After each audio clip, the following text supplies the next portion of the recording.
Into the local countryside, too, is still often a part of a London family's weekend.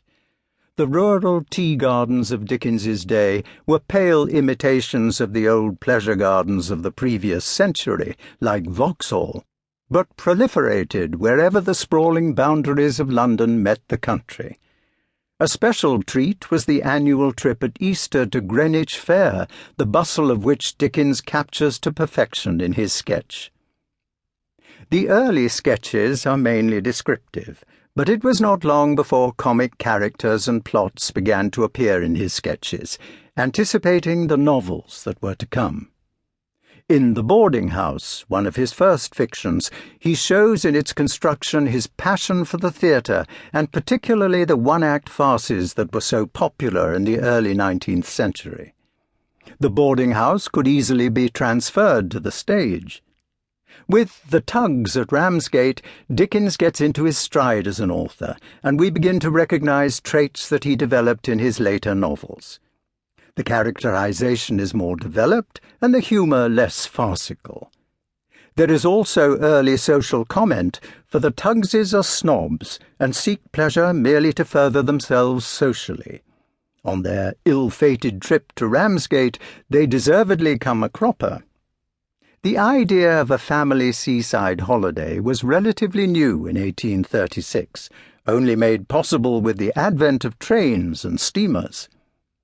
But lest the public should think him a frivolous writer, Dickens is at pains to introduce more serious, even tragic themes, and some of the sketches, like The Pawnbroker's Shop, prepare us in their sombreness for his novels dealing with deprivation and social injustice. However, the sketches mainly show how important Dickens thought laughter and cheerfulness were to people's lives, and that their value should not be underrated or excluded. Hence his mockery of that old curmudgeon Nicodemus Dumps in the Bloomsbury Christening, who actively seeks to put down good, wholesome fun. Dickens in later life rather disparaged these youthful excursions into print, but what dominates them is his love of London. It was a lifelong romance. The characters and stories grow out of their environment, the London streets, the London traditions, the poverty and pretentiousness that existed side by side, and which Dickens could make either comic or tragic, as he chose. The Streets, Morning. The appearance presented by the streets of London an hour before sunrise, on a summer's morning, is most striking, even to the few whose unfortunate pursuits of pleasure, or scarcely less unfortunate pursuits of business, cause them to be well acquainted with the scene. There is an air of cold, solitary desolation about the noiseless streets, which we are accustomed to see thronged at other times by a busy, eager crowd, and over the quiet, closely shut buildings, which throughout the day are swarming with life and bustle, that is very impressive. The last drunken man who shall find his way home before sunlight has just staggered heavily along, roaring out the burden of the drinking song of the previous night.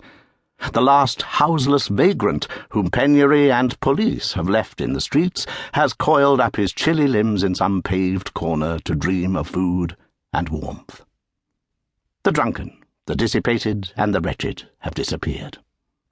The more sober and orderly part of the population have not yet awakened to the labours of the day.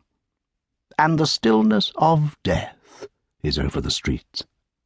Its very hue seems to be imparted to them, cold and lifeless as they look in the grey, sombre light of daybreak. The coach stands in the larger thoroughfares are deserted, the night houses are closed, and the chosen promenades of profligate misery are empty. An occasional policeman may alone be seen at the street corners, listlessly gazing on the deserted prospect before him. And now and then a rakish-looking cat runs stealthily across the road and descends his own area with as much caution and slyness, bounding first on the water-butt, then on the dust-hole, and then alighting on the flagstones, as if he were conscious that his character depended on his gallantry of the preceding night, escaping public observation. A partially opened bedroom window here and there bespeaks the heat of the weather.